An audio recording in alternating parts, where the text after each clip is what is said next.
Hi, my name is Bilal. I'm a local realtor and I serve the Merced County area. And here are 5 things you should probably know before moving to Merced, California. So here we have number 1, the cost of living in Merced. Because I've mostly dealt with buyers thus far, I've seen a lot of listings around 350, 380 range, and a really average residential home will run you about that much. Now, according to the MLS, it averages around $400,000. And yes, houses running on the nicer side will definitely run you above $400,000. But of course, it varies due to neighborhood, location, etc. All in all though, in comparison to something like San Francisco, yikes, it's really not that bad. And even pretty good if you ask me. Now let's dive into the second thing you need to know before moving into Merced. Number 2 is the climate. And speaking of the climate, I gotta get into something a little more appropriate for this weather.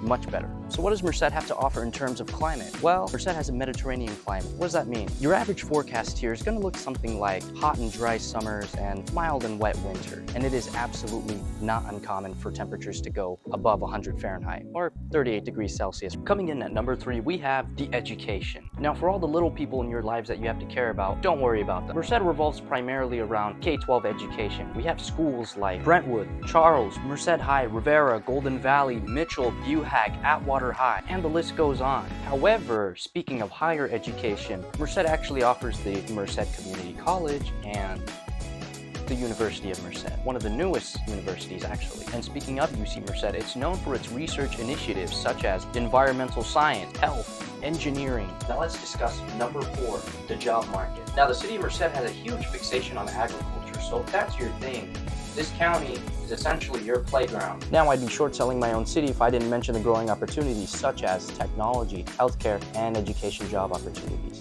And a lot of that is in consequence to the aforementioned UC Merced. And finally, at number 5, we have community and culture. Merced is diverse in its people, diverse in its cultures, and it's wonderful. It's reflected in its community events, local shops, and businesses. So if you ever decide to come down here, you're bound to find people that you love, people that you connect with, and you won't be so harshly burdened by unfamiliarity. So those are 5 things that you should know before coming to Merced. And if you ever do find yourself here, or even in the Central Valley, and you want to know anything real estate, whether buying, selling, or investing, remember, call Bilal. That's me.